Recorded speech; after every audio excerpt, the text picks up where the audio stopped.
The Institute for Justice. The National Law Firm for Liberty. Hello, and welcome to Short Circuit, your podcast on the Federal Courts of Appeals.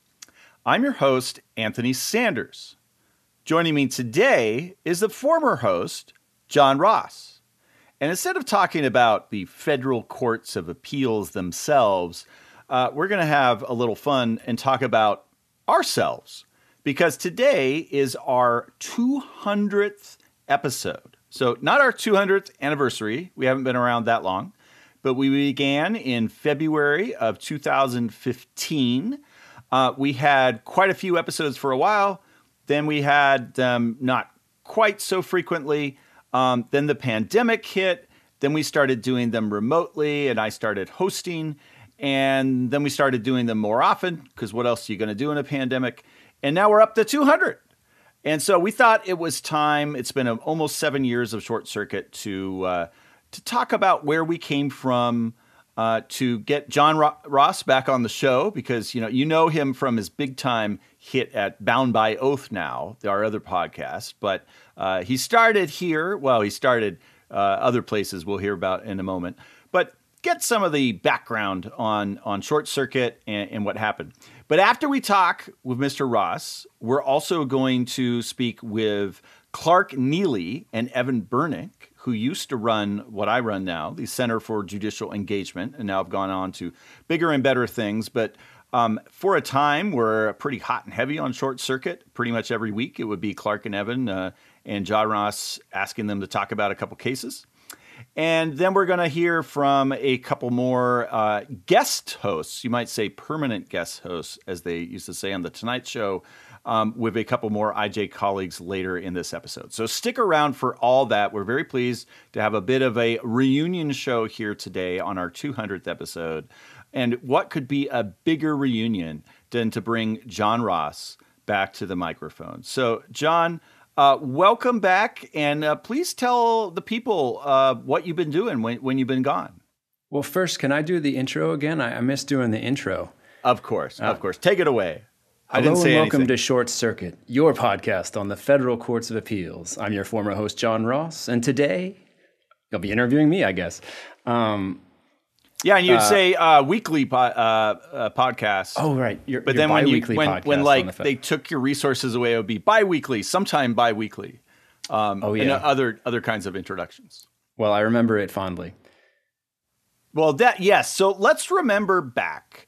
So tell the audience a little bit, where are you from? And how did you get to the Institute for Justice? I hail from Timonium, Maryland, which is not on the periodic table of elements, but is frequently confused for being there. It is the home of the Maryland State Fairgrounds. Ooh, so radioactive, you might say. Yeah. If you're from Maryland, that's why you know Timonium. Otherwise, we say we're outside of Baltimore, in the northern suburbs of Baltimore. And I went to school at Towson University, right nearby, also a northern suburb of Baltimore. And then I came straight here in 2005. My very first job was at IJ, documenting eminent domain abuse. We had just lost the Kelo case, and a big question reporters continuously asked our lawyers were like, how often does eminent domain abuse happen? And no one really had an answer to that. So they hired me to go find out.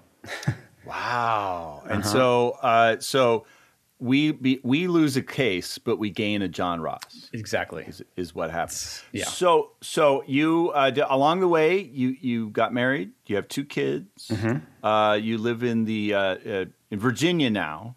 Right. So you don't try to trek back to Maryland. And then they have you working on eminent domain, as you say at first, but then they moved you to some other stuff. By the way, we should say you are not a lawyer. You never said you went to law school, and that's right. You're working for this law firm, the Institute for Justice. And then I believe a friend of ours named Bob asked you to start reading some cases. Is that what happened? Robert McNamara one day came into my office and said, I have this idea. I want someone to read federal appeals court decisions as they come down because we might be interested in taking over an appeal and taking them en banc. And we don't want to have a lawyer do it. But you've been around IJ long enough that you know an IJ case when you see one. So why don't you start reading some cases, which at that point was totally new. So you hadn't had a habit of reading federal appellate decisions it had not occurred to me that would be a cool niche. And it turned out to be one. When that started, more than one attorney said, "Oh man, I really feel for you. That's got to be super boring." But it wasn't. It wasn't at all. So I started reading, or at least skimming hundreds of cases, dozens of cases a week or daily. And I thought, I should start writing down little summaries. Some of these are kind of fun or at least kind of newsworthy. And so I did that for a few months and sent it around the office. And people said, we should take this thing outside of IJ. And we had a big meeting where I presented the idea, and to our leadership's credit, they were like, you know what, this is cool. I don't really see what this does for us institutionally, but it's just fun. It's cool. People like it. It makes us funny. We weren't funny before, and now we're kind of funny. So the En Banc project continued to be the En Banc project, but it also became the Short Circuit newsletter, and we started sending it out as an email on Friday mornings. And when was that? That was 2014? I think it was. I should have the answer. Only inside the office in 2014, I started sending that, and then we did the big launch. I feel like the spring of 2015, and we went the same time as the podcast. Yes, pretty close. Well, no, the podcast would have been a few months later. Okay. Yeah. And we had a couple dozen people sign up the first few months, and then Oren Kerr, a law professor at I think then USC, now Berkeley, UCal, but yeah. Oh, UCal. Okay. Oh, I'm sorry. No. He was at GW back then. Yep. Oh, okay. Well, I'm all wrong. But he tweeted out that it was kind of fun, and then overnight we got hundreds of people sign up for the newsletter, and it blew up from there. Well, thank you, Professor Kerr. Yeah, indeed. And so it blew up from there. And yeah, listeners, if you're listening to this, you probably know about the newsletter posted on the Vala Conspiracy every week, but you can also get it in your inbox and also on our website. I run into people who know about the newsletter but don't know about the Institute for Justice or the podcast, but they know all about the newsletter. It's interesting, including reporters. So that's to your credit, John Ross. But how does then the newsletter evolve into the podcast? Nobody really remembers, but someone, I don't know who, had an idea that, hey, like we should pick 2 or 3 cases that are stark examples of either judicial engagement or judicial abdication and talk about, why and how things should be done differently, or why, to praise a good example of judging. And so it was either Clark's idea or Evan's idea, or perhaps my idea, or our departed colleague, another departed colleague, Nico. It might have been his idea. But at any rate, we got together and we started doing some pretty bare bones stuff. I went and listened to the first episode, and I think I got in like maybe 3 lines. I said, Clark, tell me about this case, please. And then I said, Evan, tell me about this case, please. And that was my whole contribution to hosting. It was your voice that really drew people in, though. Yeah, no, for sure. I got the first 3 sentences down. And so I went back and listened to some of those also. I believe it was episode 4 was the first one where at the end you say, I ask you to get engaged. Or yes. to be engaged or whatever, which I've now proudly say too. And it kind of evolved. It was Clark and Evan, and then you started having guests on. And then at some point, occasionally you would have outside of IJ guests. And I believe the first one was our friend Steve Vladek. That sounds right. Yes. Yeah, sometime in 2015. Yeah. So then... So you're a non-lawyer interviewing lawyers to talk about these cases. You're also reading the cases and writing them up. Like how does your mind work in that kind of odd situation? Well, in terms of writing summaries, I have a totally unscientific, unreasonable way of reading opinions, which is I read sentences that make sense to me and then skip the ones that I don't. And if the opinion's interesting, then I go back and fill in the ones that don't make sense with a lot of Googling. I now know what collateral estoppel is. Unfortunately. Because of, something I read this week, which I, up until now, I've seen those words many times and never felt the urge to Google them. But this week was the week for some reason. And then in terms of asking people questions for the podcast, I try to think about what I think is interesting about a decision and ask questions about that. And then usually that turns into what the other person thinks is interesting about a decision. And in between the two, hopefully we have a good conversation. Well, we'll talk about the how Short Circuit evolved after that in our next couple panels. But in closing, tell us, it's collateral to what we're talking about today. There's a lawyerly word, collateral, that you just used. But how did Bound by Oath come to be? If you could tell, listeners may be wondering, where did that come from? Your immediate predecessor, Sheldon Gilbert, realized that the 14th Amendment was going to turn 150 years old about a year before it did, and said, hey, we should do a documentary-style podcast on that and interview a bunch of people from the left, from the right, people who are doing interesting new research in that area, and also talk about recent 14th Amendment cases and historical ones that people don't know about as well. And he and I were going to do it together. And then he had a big life change and he left right before the first episode was supposed to come out. And we'd interviewed about 3 episodes worth of people at that point. And we just did a gut check and it was like, all right, John Ross, you're just going to forge ahead yourself for season 1 and see how it goes. And I'm glad I did, because that's like 90% of my job now. And the rest is history. The rest is history. It was sad to lose Sheldon, but you got a podcast on your own, non-lawyer, running another lawyerly podcast on your own, which people know and love now. And it meant that I ended up in this chair, and now I get to talk about a couple cases every week that sometimes I haven't read until just before we do the podcast. So that's the story of Short Circuit's origin. Indeed. We are going to hear a little different version. We've already taped Clark and Evan, but they're going to talk in a bit. You're going to hear about that, and then we'll get on to some other guests later in the podcast. And I hope all of you who are listening, you stick around for the next 200 episodes. One final thing, John. There was an IJ podcast before Short Circuit, but it was extremely intermittent. Is that right? And we just kind of rebranded the feed and made it, something more real. Yeah, that sounds right. They did a few episodes that were, not branded as a specific podcast, but they'd do an episode here, an episode there with different people, and they were trying different things out. Short Circuit is the first one that really took hold.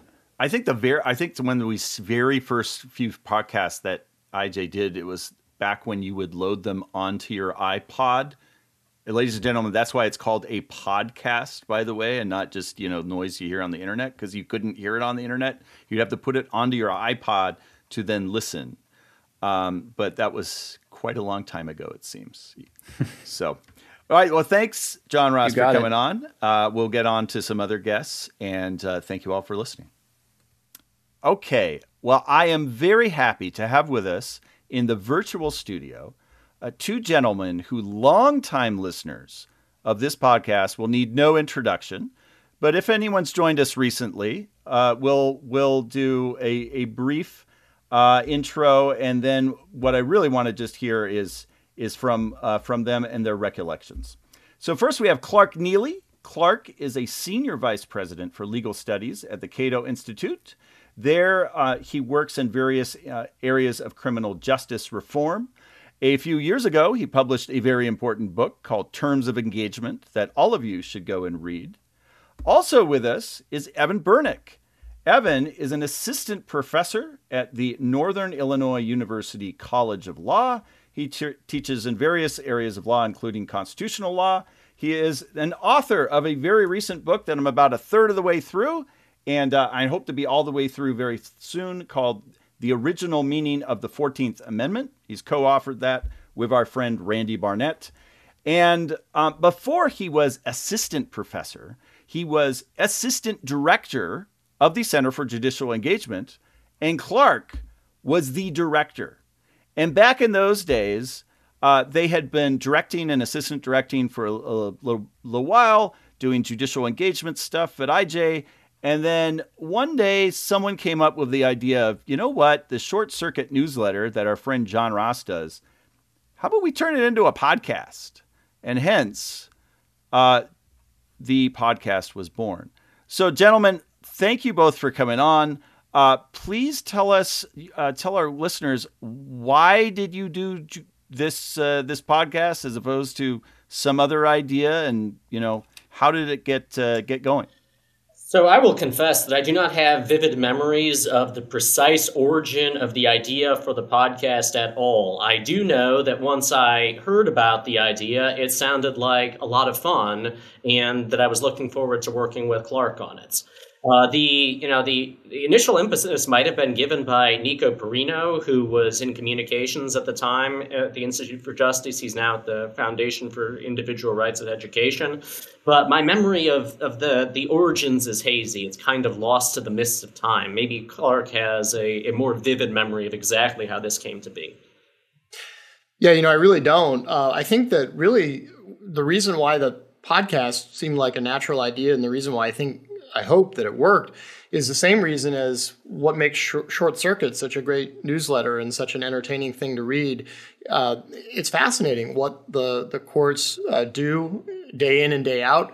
I think a lot of people get sort of fixated on the U.S. Supreme Court and forget that the U.S. Supreme Court is just a drop in the bucket when you compare the amount of work or number of cases that the Supreme Court handles versus the amount of volume of litigation that's going on in the lower courts. And there's so many interesting cases and stories to talk about, and people really seem to enjoy hearing about them. And then, of course, as litigators, it's always nice to have an opportunity to comment on the quality of the work that judges are doing, because they sure comment on the quality of our work.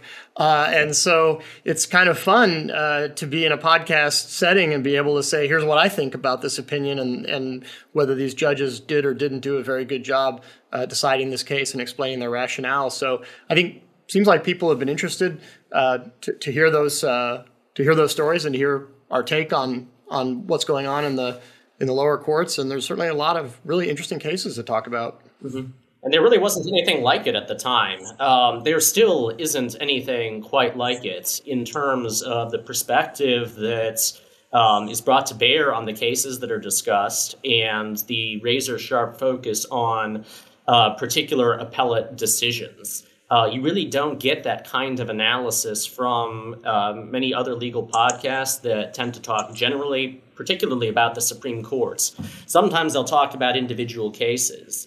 But the specific focus that we had on calling for judicial engagement, calling upon judges to enforce the Constitution and not defer to the so-called political branches, was something that was distinctive to our work. And the way that we focused on the opinions themselves, parsing it paragraph by paragraph, is still somewhat unusual and demanding. And the fact that it managed to find an audience and sustain it was pretty striking. And it's something that I'm proud of.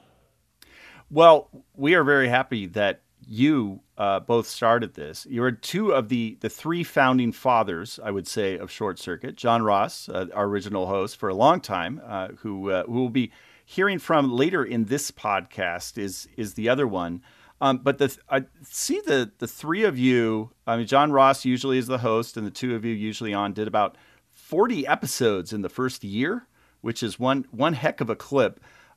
After that, you continued on for a little while before you went on to bigger and better things. What cases from that time do you maybe stand out in your memory? Like, wow, that I cannot believe that fact pattern ever happened, and it was fun to talk about. Or that one I went on to perhaps address an issue that got big and wasn't big at that time. Did anything strike a chord with you from back in those days? Yeah, I was looking back at the old episodes, and the one that first jumped out at me was a case that we discussed during episode 2. This would have been in February of 2015. It was a case called Reinerson versus United States, and really briefly, it was a case involving an internal checkpoint stop that this U.S. Air Force officer kept getting, pulled over into on his way to the Air Force base. I guess he had to commute past this checkpoint, and he just got sick of being, hassled on his way to work, and so he was kind of minimally compliant with the instructions to, produce his identification and so forth. And he clearly vexed the Customs and Border Patrol agents that were interacting with him. And so they engaged in a very obvious campaign of retaliation. It was petty. They didn't hurt him, but, they made him pull over his car, and then they, acted as if his passport was an insufficient form of identification. They demanded the name of his commanding officer and made calls to the Air Force base to try to get him in trouble, et cetera, et cetera. And the distinction between the majority and the dissenting opinions in this Fifth Circuit case were quite striking, and I think really underscored the difference between judicial engagement and judicial abdication. Unfortunately for the plaintiff, Major Ryerson, the abdication judges were in the majority, and they essentially said, well, who exactly knows what's going on here, and maybe they had a reason for doing all these things and blah, blah, blah. And, by the time you get to the end of the majority opinion, they've been granted qualified immunity, and they're not going to be held accountable for their conduct. And to her great credit, Judge Jennifer Elrod was having none of it, and she was very engaged and said, it's perfectly obvious what happened here, and it was. And this is not an appropriate exercise of government power. And she wrote a wonderful dissenting opinion in which she said she would have denied qualified immunity because they were very obviously violating the plaintiff's rights. And I just want to quote from her opinion a wonderful passage that I think really expresses this commitment to judicial engagement. Judge Elrod wrote, firm assertions of one's rights are far from unorthodox in a republic that insists constitutional rights are worth insisting upon and tasks the courts with protecting those rights. Just what a great statement of judicial engagement. And, perhaps fittingly from the dissenting opinion in a qualified immunity case where the majority, in effect, gave rights-violating officials a free pass. And boy, was that a fixture of much of the commentary that we did at Short Circuit. Well, and that sounds like a case that could come out of the Fifth Circuit today. And that was actually before the Fifth Circuit really was the Fifth Circuit that we watch today, and that can have some inter-party disagreements at times, especially on matters like that. Yeah, the French have a nice saying for this: "Plus ça change, plus la même chose," meaning like the more things change, the more things stay the same, and that is certainly the case with the Fifth Circuit when it comes to qualified immunity. So there's probably no better way to get radicalized on the importance of scaling back, if not entirely abolishing, or given the company, yes, entirely abolishing qualified immunity, than to make your way through the oeuvre of Short Circuit. I mean, just case after case after case. More than any particular fact pattern is just what I remember is the unceasing drumbeat of appalling police behavior and the degree to which judges either bent over backwards to excuse that behavior, or in the case of Judge Elrod in the opinion that Clark just read, resisting it and calling for a change in the status quo, even if you're on the losing side in that particular case. I actually remember the language from that case, the insistence upon constitutional rights not being orthodox, and I'm glad that Clark repeated it. Another case that I remember is a Fourth Amendment case. It came out of the 10th Circuit. It's called United States v. Carlos, and it involved an interpretation of the Supreme Court's holding in Florida v. Hardines.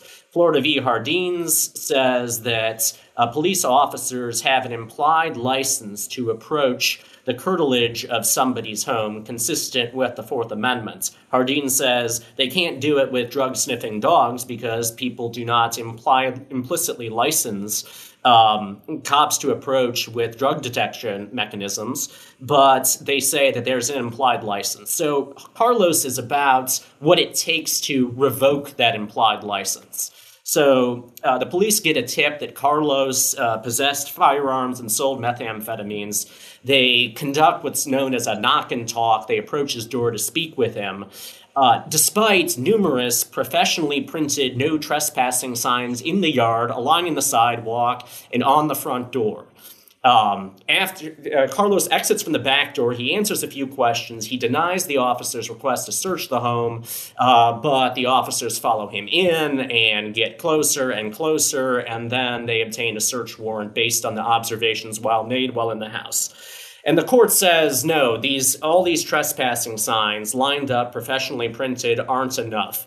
And Justice Gorsuch, dissenting in this opinion, just ridicules the majority's logic in very exacting detail, just imagining under what circumstances the majority would possibly find that the implied license had been revoked. Do you need a moat? Do you need battlements? Do you need, and this is from Justice Gorsuch's opinion, then Judge Gorsuch, I believe. Keep out, keep off, do not enter, or how about this? This is then Judge Gorsuch's proposed revocation of the implied license. The implied license discussed by the United States Supreme Court in Breyer v. Alexandria and Florida v. Hardines is hereby revoked.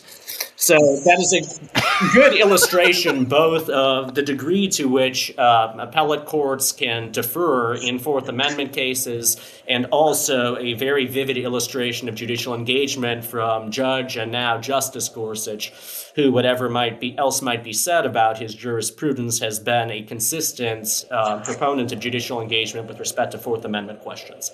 So it was a taste of things to come. So both of you, both when you were at the Center for Judicial Engagement and since then, have gotten more and more into these criminal justice issues. And I wonder was it the repetitive week after week because it was part of the, before, of course, you read many cases and knew a lot about constitutional law, but doing this podcast week after week, you're reading case after case, and so many of them are these Fourth Amendment or qualified immunity cases. And was it that avalanche, say, of judicial discretion in these areas that maybe got you a little bit more radical? For me, it definitely was, and an appreciation of the fact that the cases that I was focusing on at IJ as examples of judicial abdication were not exceptions. They were the rule in case after case involving jury rights, involving confrontation rights, involving self-incrimination rights. And then you add qualified immunity and deference to police officers who misinterpret anything but clearly ineluctably established law. Basically radicalized me on the issue because of the degree to which I came to understand the scope of judicial abdication in this domain. Yeah, I think basically the same for me. The act of putting a human being in a cage ought to be a really big deal. And the Constitution certainly is written that way. But our criminal justice system has utterly trivialized the act of incarcerating a person. And, I had a pinned tweet on my Twitter account at one point and it was one of the most popular ones I had written to that point, where I said that coming from a civil constitutional litigation background to criminal justice was akin to what I imagine it would be like if a surgeon from, like an American hospital went to work in some third world country where they don't wash the instruments between cases, they don't wash their hands before surgery, and all of the surgeries take place in the bathroom. Because you're just looking around, you're like, oh my God, wow, you can't do that. That's a complete violation of due process. And it's just how things work in the criminal justice space, just to keep the machine, the conviction machine running, to keep what I sometimes call the criminal justice wood chipper operating at a high level of output. That there's 10 to 12 million arrests every year in this country. Those have to be processed. And let me tell you, the criminal justice system has sacrificed nearly every value that you can imagine on the altar of efficiency. And I think that it did radicalize me, and sounds like Evan as well. I mean, if you think the rational basis test is bad, and by the way, it is bad, but it is not exceptional. There are numerous rules within the space of constitutional criminal procedure that are uncomfortably familiar, to say the least, if not actually worse in their operation and the impact they have on people's lives in the form of literal caging. Well, there you have it. Radicalization about our criminal injustice system, you might say, could be a product of Short Circuit, but perhaps not something that was designed by Short Circuit. But I'm very happy that we have these two gentlemen working in that area now. I myself haven't flown up the flag saying "smash the state" quite yet at where I live, but perhaps after a few more shows, I'll be in that neighborhood as well. Thank you guys both for coming on. I think it was a lot of fun for listeners to hear where this came from. Later in this episode, we'll be talking with John Ross and some others to hear a few other Short Circuit tidbits. But for now, thanks, gentlemen. Really, thanks, Anthony. Pleasure coming back. And buy both of their books. Well, now joining me in the virtual studio are two other former hosts of Short Circuit. They are Paul Sherman, attorney with the Institute for Justice, and Anya Bidwell, attorney with the Institute for Justice. So Paul and Anya, we've heard from the illustrious John Ross. We've heard from Clark Neily and Evan Bernick, and together they really are the three founding fathers of Short Circuit. But along the way, we've had several people, some who won't be on the show today, guest host the podcast. But early on, one of those frequently was Mr. Paul Sherman. So, Paul, tell us, why did you ever agree to host on Short Circuit? You've, of course, presented cases many times also on Short Circuit. What are your memories of some of those early days in the bygone era when we did this in the studio? And what have you learned out of the process? I think it's been a really great addition to the stuff that IJ puts out to the public. We get to cover cases that are not in our core litigation areas. We get to put our sort of particular IJ spin on them. And we get to educate people about our view of judicial engagement, which is something that transcends the individual case areas that we typically litigate in, to cover, basically everything that federal judges do. So, I think it's been a tremendous amount of fun.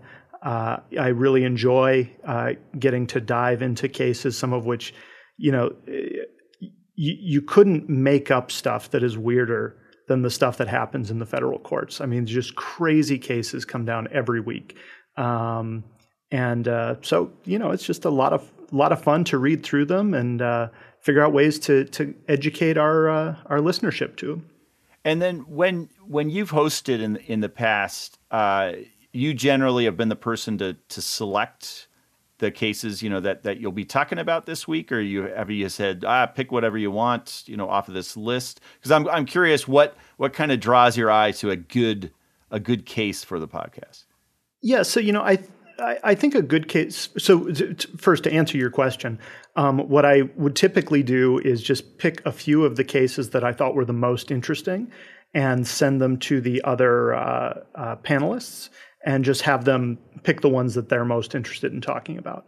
In terms of what makes a good case, I think in many ways it's related to what makes a good IJ case. It's got to have simple facts. It helps if it has outrageous facts because that makes it more interesting.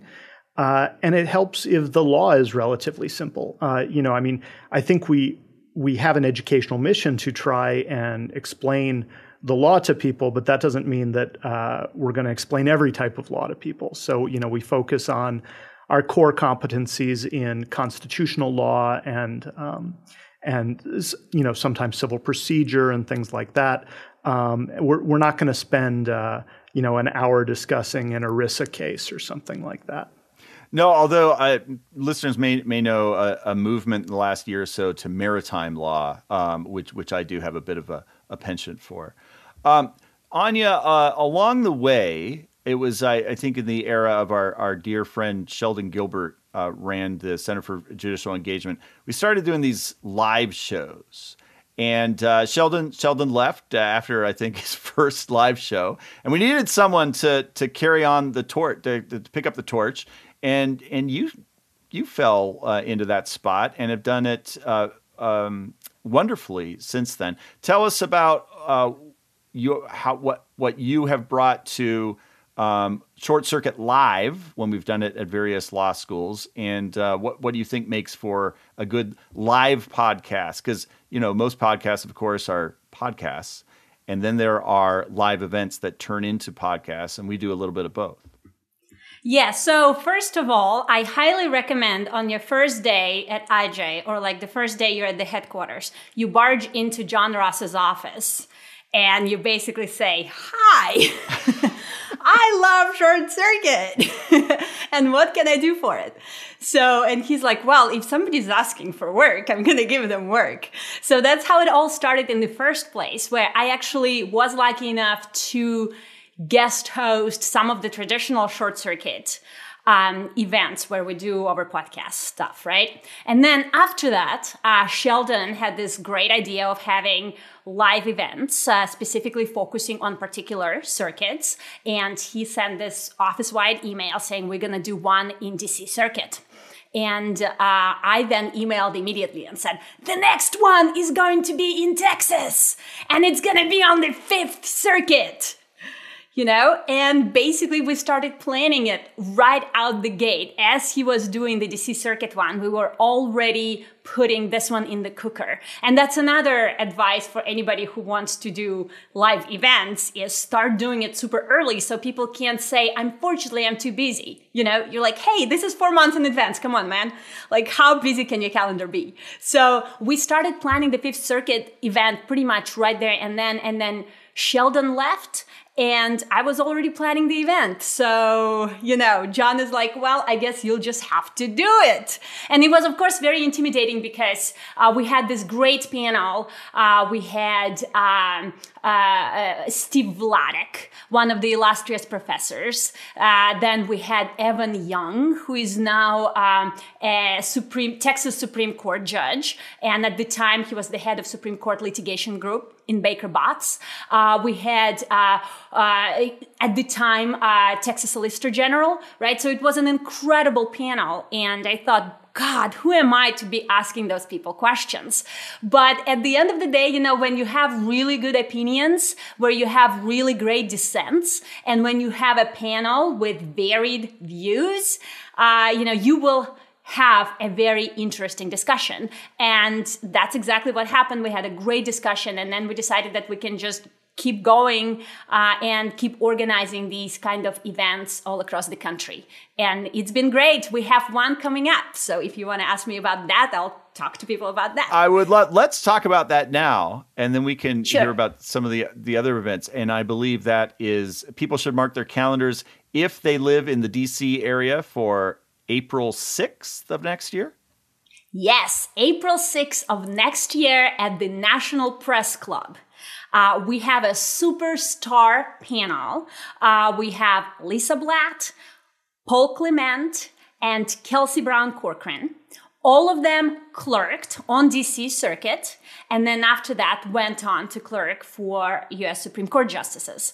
So all of them are going to be there, and part of what the live event is actually is talking gossip about the court, right? And that's why we really want to make sure we have clerks who on the panel who clerked back in the day. So we are planning on talking some gossip about DC Circuit and then discussing some really interesting opinions. And, the way we will select opinions is the ones that we think will generate interesting, meaningful discussion, and where the panelists won't necessarily agree with each other. But that would actually be great, right? To actually disagree on the point of law instead of what our current political debate really is, right? Where people are talking past each other. Here we will actually have opinions, and speakers will be engaged. They will come prepared, and we will have, meaningful discussion and meaningful good faith disagreement on important points of the law. That's right. And this is unlike Short Circuit Live at law schools, where it's of course usually a lunchtime event. This will be an evening event. So if you work for a living and you have a day job, that's no excuse. You can still come. I think it'll be at 7 p.m. on April 6th. And then we're going to have a reception afterward. You will need to RSVP, and details will be forthcoming in the next few months. But if you practice in D.C., if you clerk currently in D.C., or you're a law student, or you're not even a lawyer and you just want to come down and hear some interesting talk about the D.C. Circuit with these very fine ex-clerks, you are welcome. You are welcome to join us.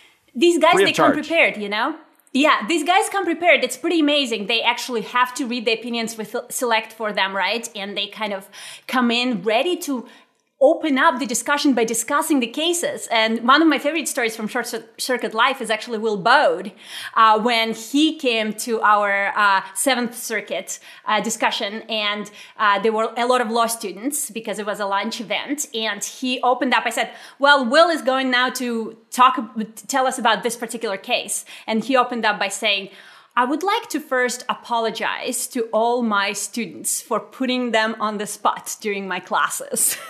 Because this is actually very hard. So that's just to tell you that these guys, they do, we ask them for their time, and they do give it to us before they come to the event. That's right. And we have, other than our Supreme Court trivia preview that we did with our friends at North Carolina Law and our colleague Justin Pearson, we haven't had a Short Circuit Live since the pandemic started. We actually had to cancel a few that we had planned. So it's really excited that we're going to get back to the Short Circuit Live format. And if you are at a law school and you think your law school could handle that in the coming semester, please reach out to us. We'd love to come to your school and continue the circuit tradition. So in closing, what do you guys have thoughts about, short circuits in the future? Will we be still doing Short Circuit 400, or are there other, do you have your own podcasts in mind? Well, I'll just say, I think Short Circuit is going to go on for a long time, not just the podcast, but also the newsletter. We get so much fantastic feedback from people, both within the legal community, like members of Appellate Twitter.